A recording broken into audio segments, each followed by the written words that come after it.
Hello friends, welcome to my YouTube channel. आज इस video में हम पढ़ेंगे क्लास 10th के मैथ्स का सीबीएसई बोर्ड का 2024 का पहला सेट सॉल्व करेंगे। सबसे पहले इसमें जो क्वेश्चन पेपर होता है उसमें 20 ऑब्जेक्टिव क्वेश्चन होते हैं। सेक्शन ए में पहला क्वेश्चन दिया हुआ है, if the sum of zeros of a polynomial P x equal to 2x square minus K root 2x plus 1 is root 2, then the value of K is, हमको बताना है कौन सा वैल्यू होगा। तो पॉलिनोमियल गिवन है, पॉलिनोमियल हम लोग का P X is equal to 2x square minus K root 2x plus 1। और जो क्वाड्रेटिक पॉलिनोमियल होता है उसको हम कंपेयर किससे करते हैं, कंपेयर करते हैं X square plus B x plus C से। तो अगर इन दोनों को हम कंपेयर करते हैं तो इसमें ए इक्वल टू है 2, तो यहाँ लिख देंगे A is equal to 2। B equal to है माइनस के रूट 2 और सी इक्वल टू है 1। तो इसमें गिवन क्या है, इसमें गिवन है sum of zeros of polynomial is root 2। तो फार्मूला क्या होता है सम ऑफ जीरोस का, alpha plus beta. Alpha plus beta equal to होता है माइनस बी अपॉन ए। और अल्फा प्लस बीटा क्या है, सम ऑफ जीरोस, और ये गिवन है under root 2 equal to, formula minus से माइनस लिखेंगे, और बी इज इक्वल टू कितना है, माइनस के रूट 2। तो इसका वैल्यू पुट करेंगे और लिखेंगे ब्रैकेट में minus K root 2 upon A equal to है 2। 2 को लाएंगे लेफ्ट साइड, 2 रूट 2 से मल्टीप्लाई हो जाएगा, तो 2 रूट 2 इक्वल टू, यहाँ ब्रैकेट में ब्रैकेट ओपन करेंगे तो minus minus plus K root two को लाएंगे लेफ्ट साइड में, then 2 root 2 upon root 2 equal to K. Root 2 से रूट 2 कैंसिल हो गया, के का वैल्यू फाइंड हो गया 2। इसका आंसर राइट क्या होगा, बी होगा। क्वेश्चन नंबर सेकेंड में गिवन है, if the probability of the player winning a game is 0.79, then the probability of his losing the same game is. इसमें गिवन है probability of winning a game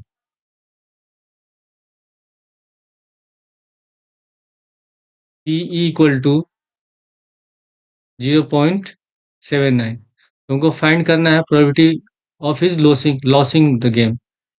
तो loss हो रहा है मतलब वो गेम को विन नहीं कर रहा, जीत नहीं रहा है, तो उसके लिए फार्मूला क्या होगा, उसका फार्मूला होता है P bar equal to 1 - PE.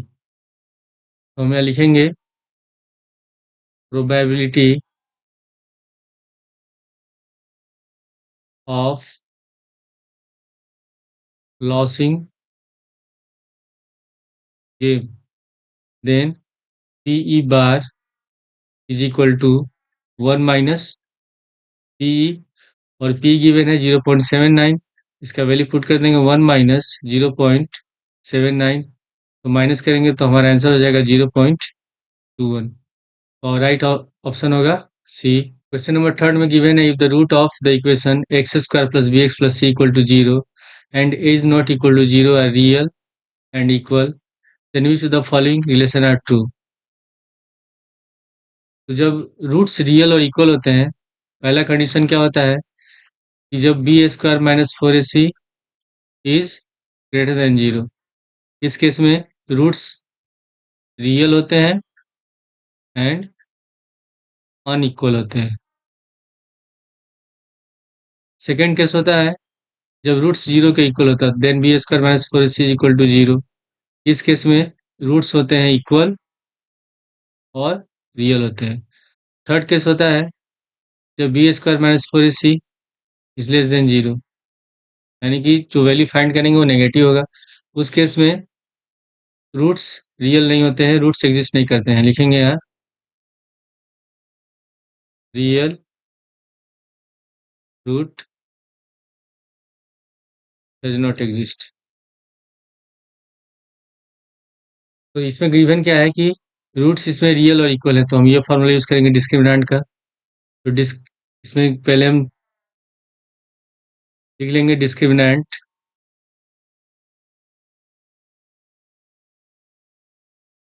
का फार्मूला होता है, इसको डिनोट करते हैं कैपिटल डी से, तो डी इक्वल टू होता है बी स्क्वायर माइनस 4ac। और क्वेश्चन में गिवन है roots are real and equal, ये गिवन है। Then B square minus four A c is equal to 0। इसमें हम क्या करेंगे, माइनस फोर ए सी को ले जाएंगे right side, then B square equal to four A C. और इसमें ऑप्शन में क्या गिवन है, A C equal to B square upon four. तो अगर हम फोर को हम ले आते हैं लेफ्ट साइड में, ये हो जाएगा B square upon four equal to A C. तो ये हमारा राइट आंसर है, तो इसमें ऑप्शन कौन सा हो जाएगा, सी वाला ऑप्शन राइट है। क्वेश्चन नंबर 4 में गिवन है in an A P the first term A equal to 7, N term N equal to 84 and the sum of first N term S N equal to 2093 upon two, then N is equal to. Question given है A is equal to 7, last term N equal to 84 and sum of N term S N equal to है 2093 upon to. तो इसमें सम का formula use करेंगे, formula होता है s N equal to n upon two A plus l. तो इसको हम ऐसे भी लिख सकते हैं, s N equal to n upon two A plus n. N क्या होता है, यही लास्ट टर्म होता है। तो इसमें एस एन गिवन है 2093 upon two equal to n upon two, a given है इसमें 7 और एन गिवन है 84। ये टू से टू कैंसिल हो जाएगा, 2093 इक्वल टू एन इंटू, इसको ऐड करेंगे 91, then n equal to 2093 upon 91। इसको हम कैंसिल करेंगे तो ये कैंसिल होगा 23 बार में, एन का वैल्यू फाइंड हो गया 23।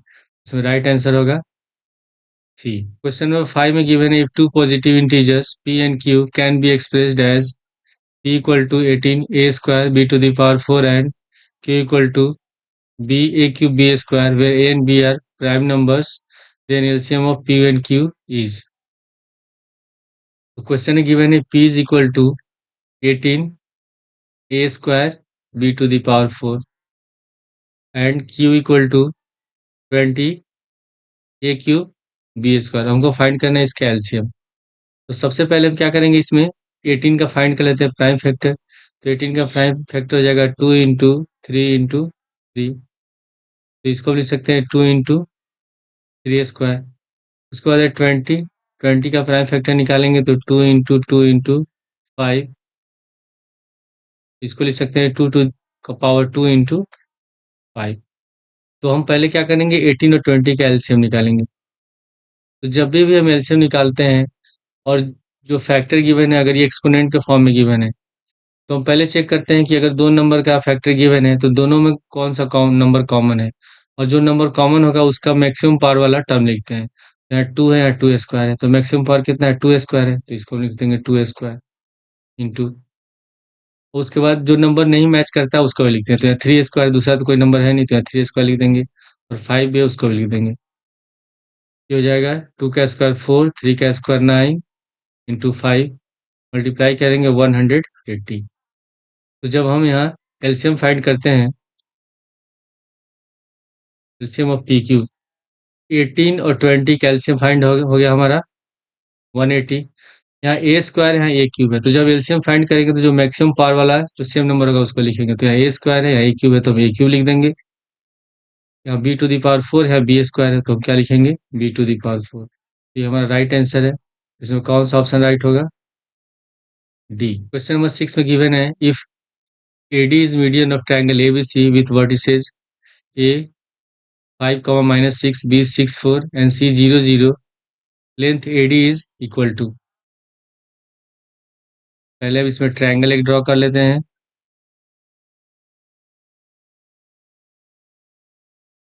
ABC ट्रायंगल हो गया। इसे गिवन है AD is median of triangle ABC, AD median. A का वर्ड गिवन है कोऑर्डिनेट 5, -6, बी का है 6, 4 और सी कोऑर्डिनेट है 0, 0। तो हमको इसमें क्या फाइंड करना है, लेंथ ऑफ एडी, और क्वेश्चन गिवन है कि एडी मीडियन है। तो जब भी मीडियन हम ड्रॉ करते हैं, ए से मीडियन ड्रॉ हुआ है बीसी पर, तो जब मीडियन हम ड्रॉ करते हैं तो ये जो मीडियन होता है इस कोरस्पोंडिंग साइड को बाइसेक्ट करता है, यानी कि बीडी और जो डीसी होंगे दोनों इक्वल होंगे। तो जब इक्वल होंगे तो डी इसका क्या हो जाएगा, मिड पॉइंट होगा। तो हम डी का कोऑर्डिनेट फाइंड करने के लिए मिड पॉइंट फॉर्मूला यूज करेंगे। तो इसको हम मान लेते हैं x1 y1 इस पॉइंट को, और इसको मानते हैं x2 y2। तो पहले हम इसे लिख लेंगे कोऑर्डिनेट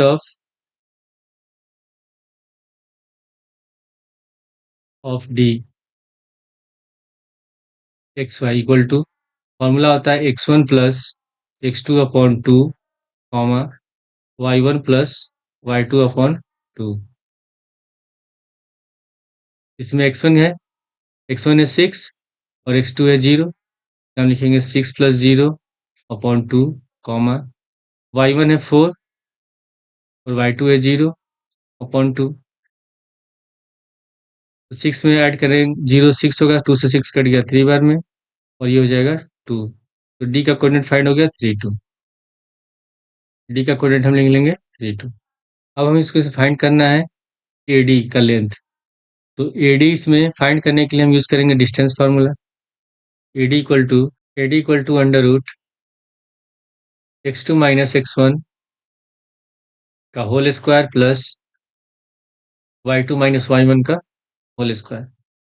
तो क्वेश्चन में ये हमारा, अगर एडी फाइंड करते हैं तो जो डी का कोऑर्डिनेट होगा, डी का जो कोऑर्डिनेट है, इसमें इसको मान लेते हैं x1 y1, इसको मान सकते हैं x2 y2, किसी को मान सकते हैं। तो ये हो जाएगा 5, अगर 5 को मानते हैं x2, 3 को मानते हैं x1, तो 5 माइनस 3 का whole square plus y2 minus y1। तो ये -6 है, -6 और -2, -6 -2 का होल स्क्वायर, और पूरे का हो गया स्क्वायर रूट। तो 5 में से 3 माइनस करेंगे 2, 2 का होल स्क्वायर हो गया 4 प्लस -6 -2 -8, और -8 का होल स्क्वायर हो जाएगा 64। दोनों को ऐड करेंगे 68। इसका आंसर हो गया अंडर रूट 68 यूनिट्स। तो 6 का आंसर होगा A. Question number 7 is given है if sec theta minus tan theta equal to m, then the find the value of sec theta plus tan theta। तो question में given क्या है, sec theta minus tan theta equal to m given है, और हमको find करना है sec theta plus tan theta की वैल्यू। तो फॉर्मूला होता है sec square theta minus tan square theta equal to 1। ये आइडेंटिटी है। sec स्क्वायर थीटा को हम लिख सकते हैं sec थीटा का whole square, tan square theta को लिख सकते हैं tan थीटा का होल स्क्वायर इक्वल टू 1। तो इसकी इस फॉर्म में है, ये A square minus B square के फॉर्म में है। तो फॉर्मूला होता है A square minus B square equal to A plus B into A minus B. तो हम इसको लिख सकते हैं sec theta plus tan theta, एक ब्रैकेट में और दूसरे ब्रैकेट में sec theta minus tan theta equal to 1। और क्वेश्चन गिवन है sec theta minus tan theta का वैल्यू है एम। तो अगले स्टेप में हम इसका वैल्यू यहाँ एम पुट कर देंगे। Sec theta plus tan theta into m equal to 1। Therefore sec theta plus tan theta equal to m को ले जाएंगे राइट साइड में तो डिवाइड हो जाएगा, तो 1/m। इसका आंसर क्या होगा, आंसर होगा सी 1/m। Question number 8, from the data 1 4 7 9 16 21 25 if all are even numbers, if all the even numbers are removed, then the probability of getting a random or prime number from the remaining is। तो data हमारे given है 1 4 7 9 16 21 25, और given क्या है इसमें कि even number को remove किया जाता है। तो इवन नंबर कौन कौन सा है इसमें, 4 है और 16 है। तो रिमेनिंग नंबर्स कौन कौन से हो जाएंगे, रिमेनिंग नंबर्स इक्वल टू 1 7 9 21 25।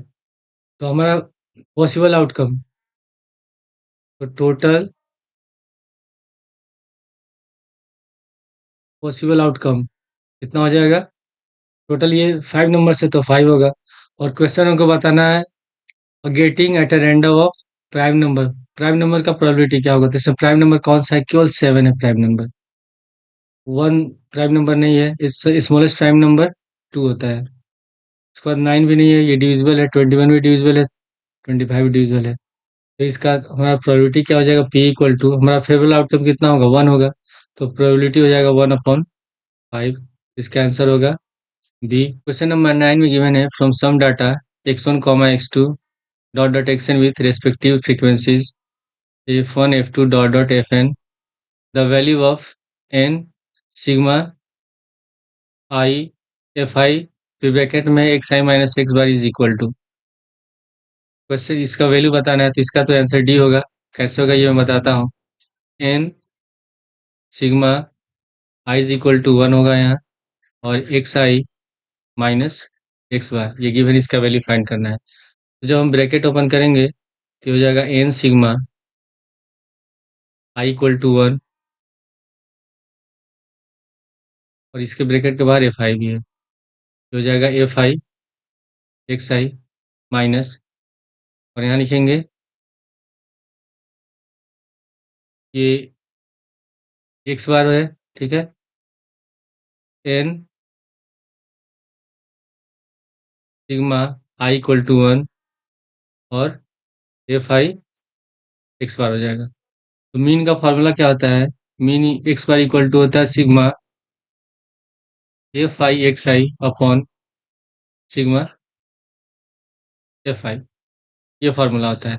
तो अगर सिग्मा एफ आई को हम ले जाते हैं राइट साइड में, लेफ्ट साइड में ले जाते हैं, तो मल्टीप्लाई हो जाएगा, ये होगा sigma F I X bar equal to sigma F I x I. तो इसमें हम sigma F I x I की जगह क्या लिख सकते हैं? Sigma F I X bar. तो अगले स्टेप में हम लिख देंगे यहाँ N sigma I equal to 1, और यहाँ हो जाएगा F I X bar minus N sigma I equal to 1 और एफ आई एक्स बार।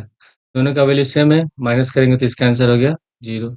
इसका आंसर होगा डी। क्वेश्चन नंबर 10 में गिवन है the zeros of a polynomial x square plus p x plus q are twice the zeros of the polynomial 4x square minus 5x minus 6, then value of p. इसमें polynomial given है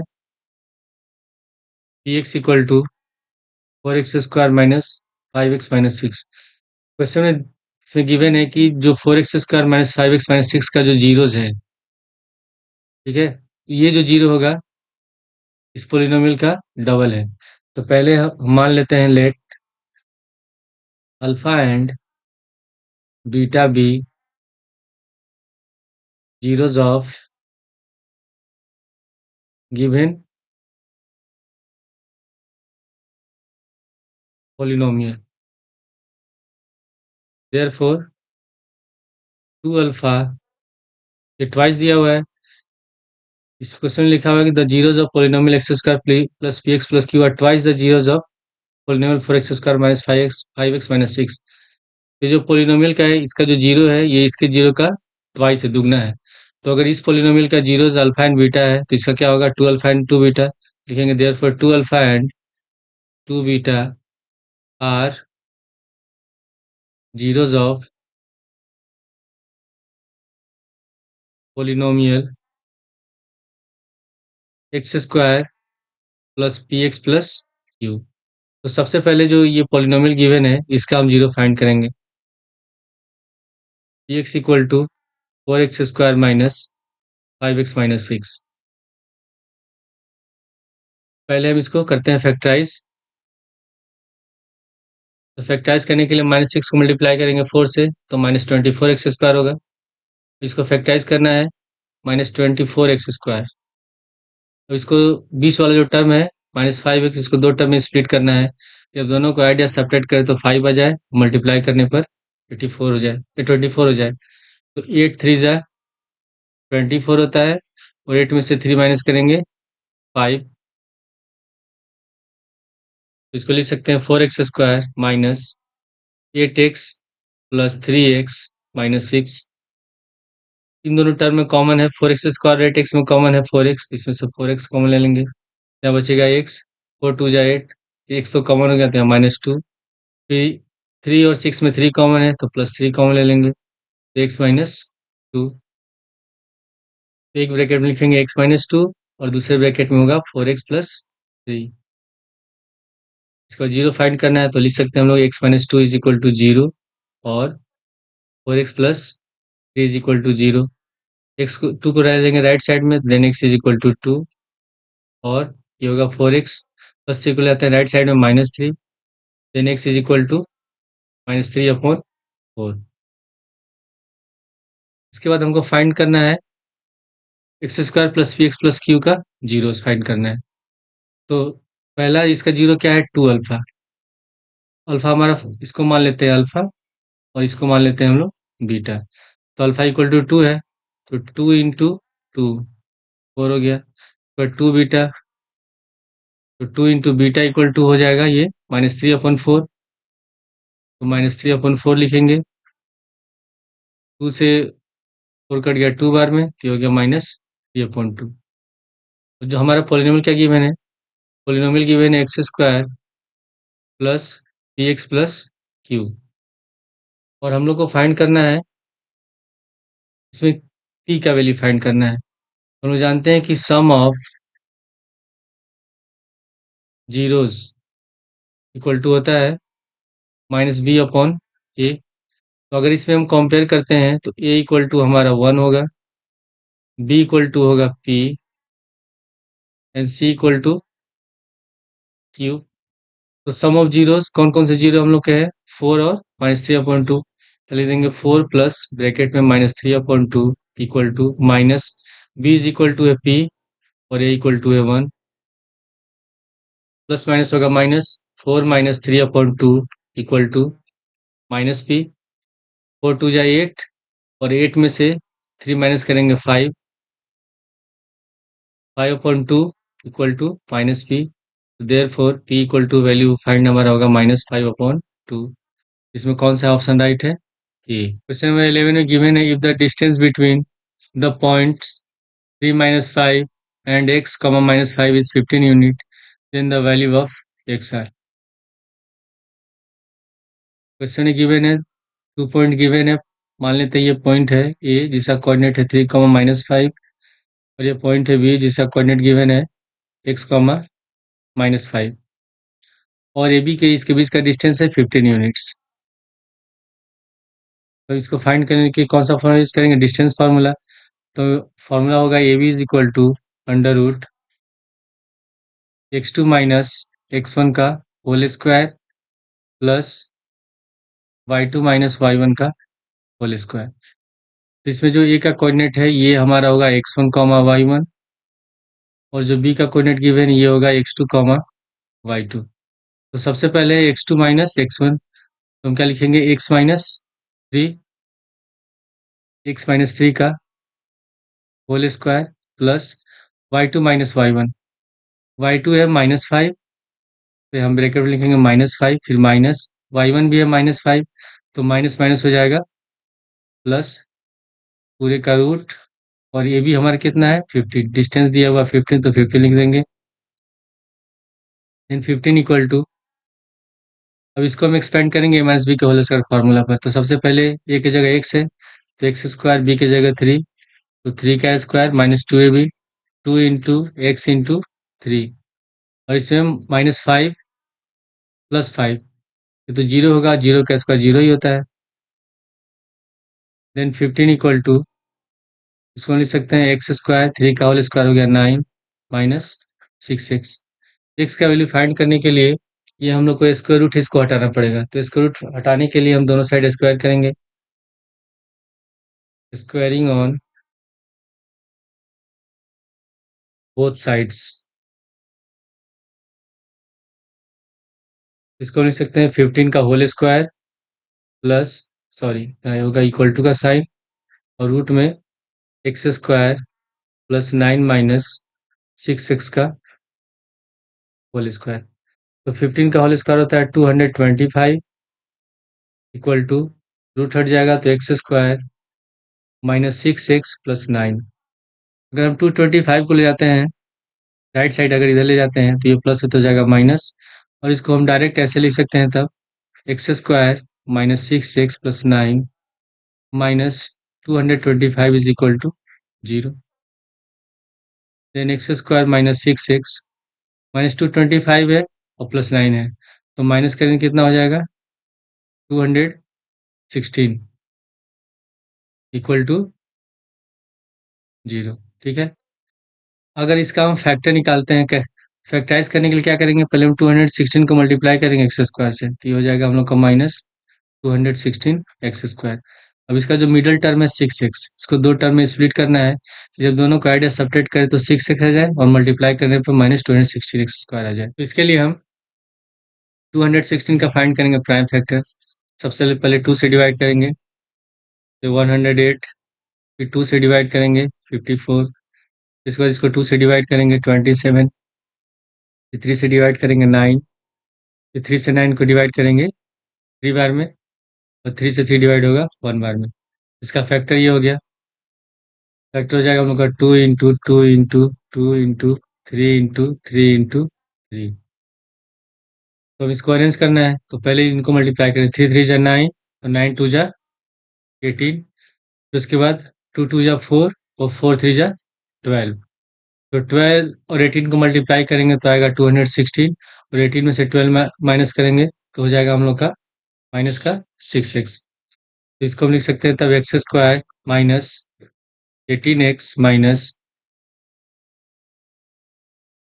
12x minus 216 equal to 0। इन दोनों में से common ले लेंगे, दोनों term में से एक्स, एक्स स्क्वायर और माइनस 18x में से, इसमें से एक्स कॉमन लेंगे तो एक्स माइनस 18, इन दोनों में से कॉमन लेंगे माइनस 12। जब माइनस कॉमन लेंगे तो ये दोनों टर्म हो जाएगा प्लस में, यहाँ हो जाएगा एक्स प्लस, सॉरी यहाँ प्लस होगा।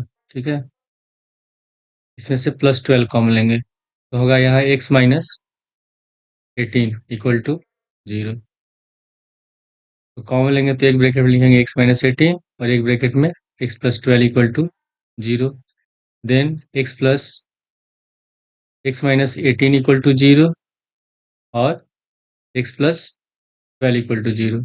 प्लस 18 को राइट साइड ले जाएंगे तो x is equal to plus का 18, और प्लस 12 को राइट साइड ले तो माइनस हो जाएगा तो x is equal to minus 12। इसका आंसर होगा 18 और माइनस 12। तो ये हमारा आंसर बी है। क्वेश्चन नंबर 12 में गिवन है if cos alpha plus beta equal to 0 then value of cos alpha plus beta upon 2 is equal to. Question में गिवन क्या है कि cos alpha plus beta equal to 0। तो cos में 0 होता है कितने डिग्री का वैल्यू, तो कॉस 90 डिग्री का वैल्यू होता है 0। तो अगले स्टेप में हम लिख सकते हैं cos alpha plus beta equal to cos 90। दोनों टर्म को इक्वेट करेंगे तो कॉस से कॉस कैंसिल हो जाएगा, then alpha plus beta equal to 90। इसको मान लेंगे हम इक्वेशन फर्स्ट। हमको फाइंड क्या करना है, हमको फाइंड करना है cos alpha plus beta upon 2 का वैल्यू। यहाँ लिखेंगे कॉस, इक्वेशन फर्स्ट से अल्फा प्लस बीटा का वैल्यू है 90, यहाँ लिखेंगे 90 अपॉन 2, 2 से 90 कैंसिल हो जाएगा 45, देन कॉस 45 इसका वैल्यू होता है 1 अपॉन रूट 2। ऑप्शन कौन सा होगा, ऑप्शन होगा ए। Question number 13 given a solid sphere is cut into two hemisphere. The ratio of the surface area of spheres to that of two hemisphere taken together. Question given है एक solid sphere है जिसको cut करके दो hemisphere में उसको change कर दिया जाता है, दो हेमिस्फीयर बना दिया जाता है। तो हमको इससे फाइंड करना है ratio of surface area of sphere to the two surface two hemisphere of taken together, यानी कि हम लिखेंगे सरफेस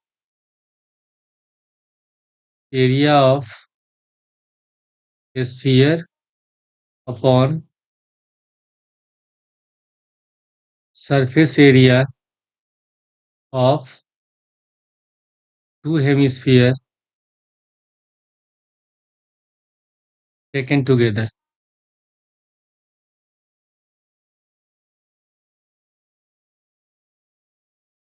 तो जब केवल सरफेस एरिया लिखा रहता है तो हमेशा हम फाइंड करते हैं टोटल सरफेस एरिया। तो स्फीयर का सरफेस एरिया का फॉर्मूला होता है 4 पाई आर स्क्वायर। तो इसमें हम लिख सकते हैं यहाँ 4 पाई आर स्क्वायर अपॉन, फिर डिनोमिनेटर में लिखा है surface area of two hemisphere taken together. तो जब इसमें केवल सरफेस एरिया लिखा है तो हम हेमिस्फीयर का टोटल सरफेस एरिया फाइंड करेंगे। तो इसका फॉर्मूला होता है 3 पाई आर स्क्वायर, और इसका भी कितना होगा 3 पाई आर स्क्वायर। तो दोनों में लिखा है टेकन टुगेदर, यानी कि दोनों को ऐड करेंगे तो कितना हो जाएगा ये 6 पाई आर स्क्वायर। तो अपॉन में कितना हो जाएगा 6 पाई आर स्क्वायर। तो ये आर स्क्वायर कैंसिल हो गया, पाई से पाई कैंसिल हो गया, 2 से 4 2 बार में कैंसिल होगा, 6 3 बार में कैंसिल होगा, तो हो गया 2/3। तो रेशियो में क्या लिख सकते हैं 2:3। इसका राइट आंसर होगा सी। क्वेश्चन नंबर 14 है, the middle most observation of every data arranged in order is called.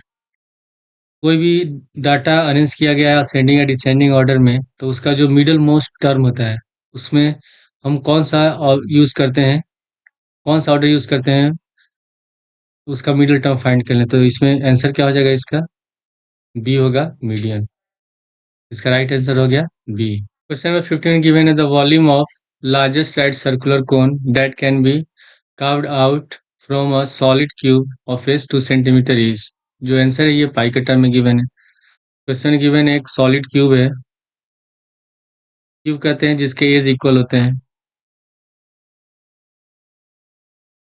और इसमें से एक कोन को काट करके ऐसे निकाल दिया गया है, राइट सर्कुलर कोन को काट के निकाल दिया गया है।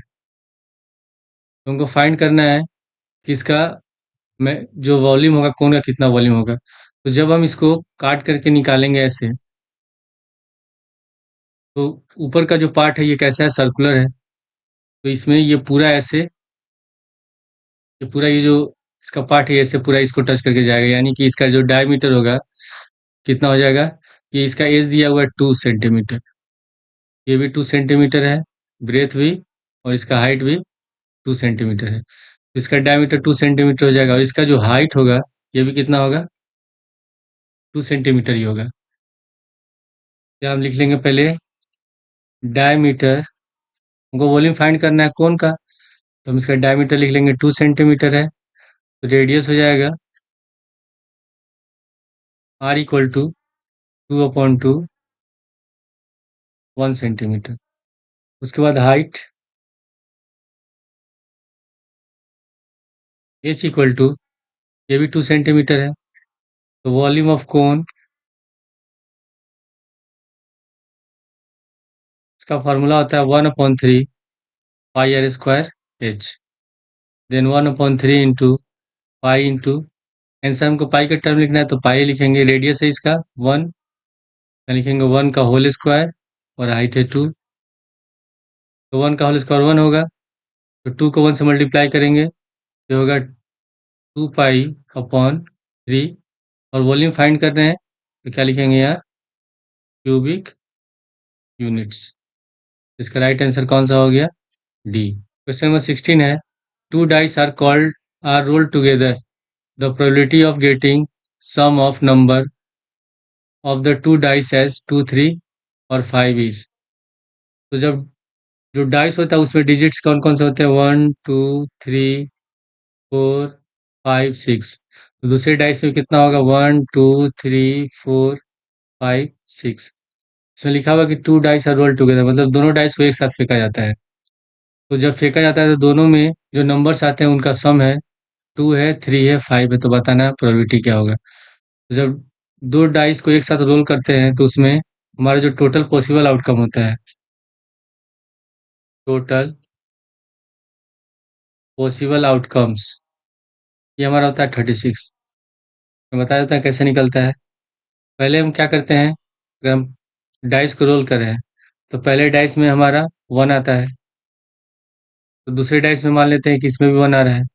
फिर पहले डाइस में मान लेते हैं 1 आता है तो दूसरे का 2 आता है। फिर पहले में अगर सबके पहले का 1 लिखेंगे और उसके बाद इसका डिजिट चेंज कर जाएंगे। फिर पहले डाइस में 1 आता है तो दूसरे में 3 आता है।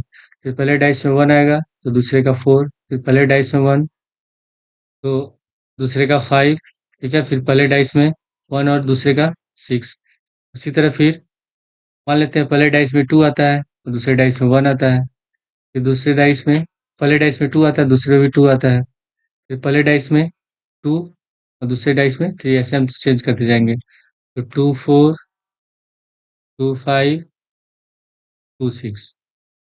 उसके बाद फिर पहले डाइस में हम ऐसे 3 लिखेंगे, पहले डाइस का 1 लेंगे, ऐसे लिखते जाएंगे। तो 3 1, 3 2, 3 3, 3 4, 3 5, 3 6। इसके बाद फिर पहले डाइस में मान लेते हैं 4 आ रहा है, तो 4 1, 4 2, 4 3, 4 4, 4 5, 4 6। इसके बाद फिर लिखेंगे अगले में 5 1, 5 2, 5 3, 5 4, 5 5, 5 6। इसके बाद लास्ट में यहाँ होगा 6 1, 6 2, 6 3, 6 4, 6 5 और 6 6। तो ये हमारा टोटल पॉसिबल आउटकम हो जाएगा 36। इसको काउंट करें तो 36 होगा। और क्वेश्चन में क्या लिखा हुआ है कि जब दो डाइस को रोल किया जाता है तो डिजिट्स का सम, जो नंबर है उसका सम आता है 2 3 और 5। क्या आता है? 2 3 और 5। तो 2 कब आएगा? जब दोनों डाइस में क्या आएंगे? 1 और 1 आएंगे, यानी कि पहला। उसके बाद 3 कब आएगा? जब पहले डाइस में 1 आएगा या दूसरे में 2 आएगा, या पहले में 2 आता है दूसरे में 1 आता है। इसके अलावा तो कोई पॉसिबल है नहीं। उसके बाद 5 है, तो 5 कब आ सकता है? जब पहले डाइस में 1 आए, दूसरे में 4 आए।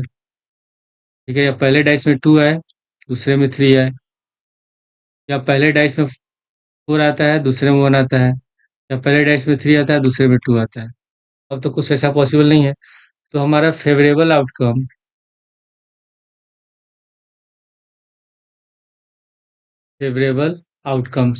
ये कितना हो जाएगा? इसको काउंट कर लेंगे। 1 2 3 4 5 6 7। 7 हो गया। तो हमारा प्रोबेबिलिटी क्या हो जाएगा तब? Then P equal to favourable outcome 7 upon total possible outcome. तो टोटल पॉसिबल आउटकम 36 है, हो गया 36। इसका आंसर कौन सा हो जाएगा? 16 का ए। क्वेश्चन नंबर 17 में गिवन है the centre of a circle is at 2, 0 if one end of the diameter is at 6, 0 then the other end is at। तो पहले इसके लिए हम एक फिगर ड्रॉ कर लेंगे। ये सर्कल हो गया, ये इसका डायमीटर है। Let a b be a diameter of a circle and o is the centre.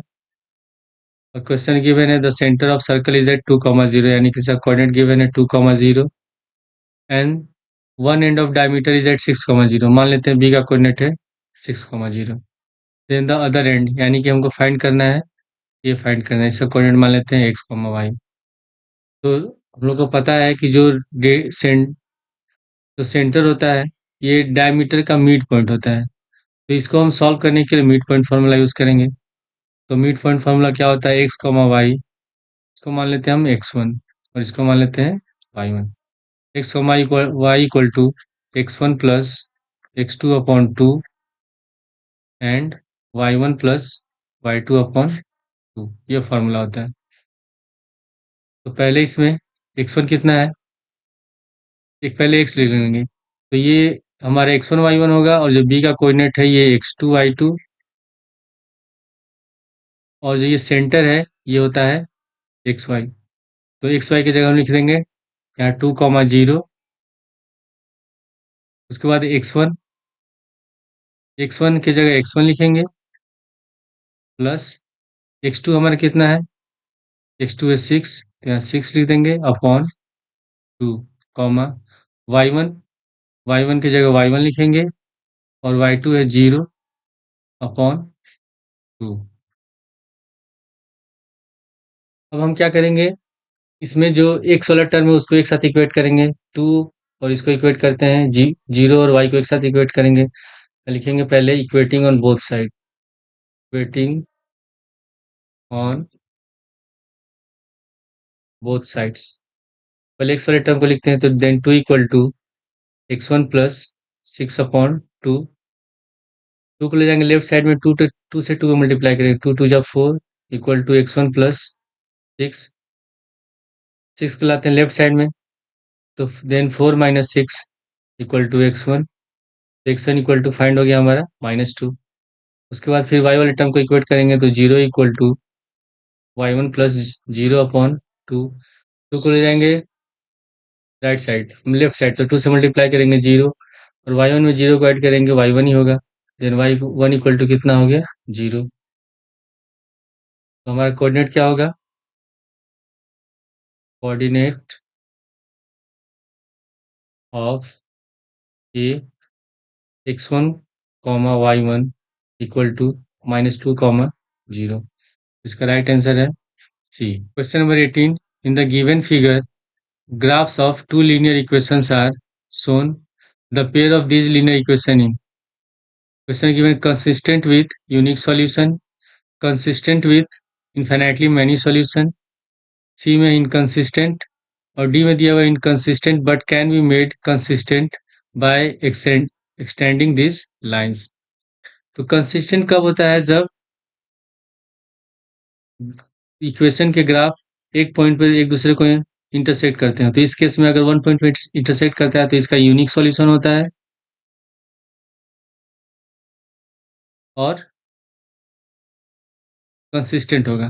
दूसरा केस होता है कि जब जो ग्राफ ड्रॉ करते हैं, ग्राफ कौन साइड हो, यानी कि पहले पहले के इक्वेशन का ग्राफ ऐसे ड्रॉ हुआ, दूसरे का भी इसी के ऊपर से ड्रॉ हो रहा है, पास कर रहा है, तो उस केस में भी ये कंसिस्टेंट होता है। ठीक है, और इसका इनफाइनाइट सॉल्यूशन होता है, इनफाइनाइट सॉल्यूशन होता है। और लास्ट केस होता है कि जब दो लाइन पैरेलल हो, तो जब दो लाइन पैरेलल होते हैं तो इसको आगे तक कितना भी एक्सटेंड करिए एक दूसरे को इंटरसेक्ट नहीं करते हैं, तो इसका कोई सोल्यूशन होता है, देयर इज नो सोल्यूशन। तो इसमें ये जो फिगर दिख रहा है, इसमें ग्राफ में अगर हम इस लाइन को आगे तक बढ़ाएं तो ये कहीं ना कहीं एक दूसरे को इंटरसेक्ट करेंगे। तो पहला आंसर हमारा होगा A, consistent with unique solution. B इसलिए नहीं होगा कि इसमें लिखा हो consistent with infinity many solution. Infinite many solution कब होगा, जब लाइन कैसे होंगे, जब लाइन हमारा एक दूसरे के ऊपर, जो ग्राफ हम ड्रॉ करेंगे एक दूसरे के ऊपर ऐसे पास करेंगे, यानी कोइंसाइड होंगे। सी में दिया है इनकंसिस्टेंट। इनकंसिस्टेंट कब होता है, जब दोनों लाइन पैरेलल होते हैं, तो ये तो लाइन पैरेलल दिया नहीं है। डी में है कि inconsistent but can be made consistent by extending this line. तो इनकंसिस्टेंट कब होता है, जब दोनों लाइन पैरेलल होते हैं, तो ये तो पैरेलल है नहीं ये लाइन, तो ये भी हमारा ऑप्शन राइट नहीं है, डी ऑप्शन राइट नहीं है। ऑप्शन हमारा कौन सा होगा, ए। इसके बाद क्वेश्चन नंबर 19 20, ये हमारा असर्शन रीजन बेस्ड क्वेश्चन है। पहले में लिखा हुआ कि both assertion A and reason R true, and reason R is the correct explanation of assertion ए।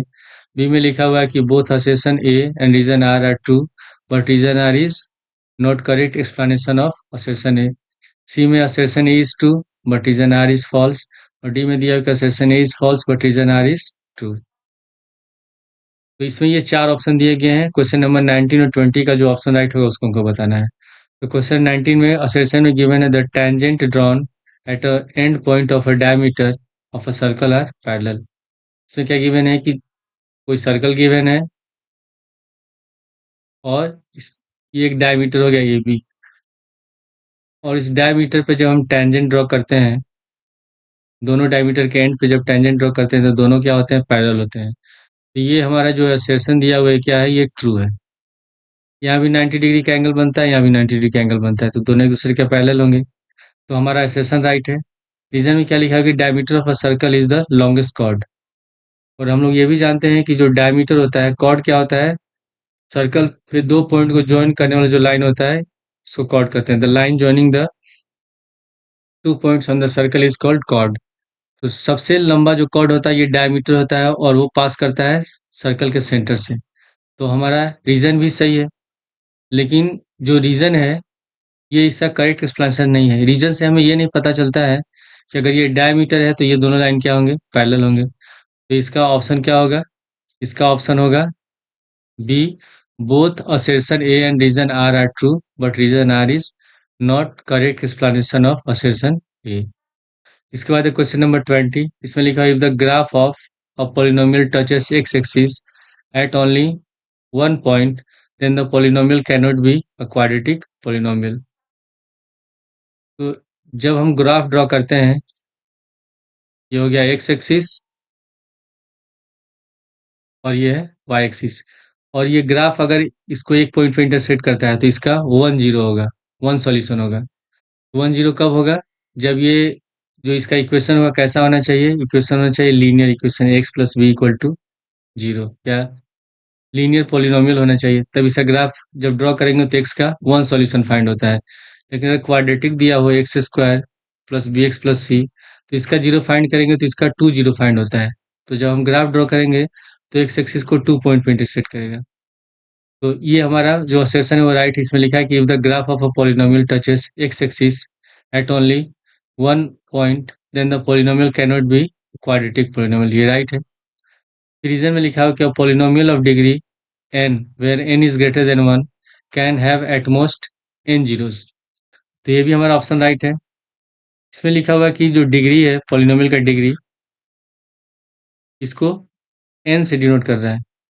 तो अगर कोई भी क्वाड्रेटिक पॉलिनोमियल गिवन है x square plus B x plus C equal to, ये दिया हुआ है, तो अगर इसका डिग्री 2 है तो इसका जीरो कितना होगा? 2 होगा। अगर क्यूबिक पॉलिनोमियल है X cube plus B X square plus C X plus D, तो इसका डिग्री 3 है, इसका 3 0 होगा। यानी कि जितना डिग्री होगा उतना ही जीरो होगा। इसमें लिखा हुआ कि n इज ग्रेटर देन 1, अगर n का वैल्यू 1 से ज़्यादा है यानी कि n इक्वल टू 2 है तो इसका 2 0 है, तो ये राइट है हमारा। तो इसमें असर्शन ए भी राइट है और रीजन आर भी राइट है। और ये जो रीजन है ये इस असर्शन का करेक्ट एक्सप्लेनेशन नहीं है, तो इसका भी आंसर कौन सा हो जाएगा? बी होगा। इसके बाद अगले वीडियो में हम लोग रिमेनिंग क्वेश्चन को सॉल्व करेंगे।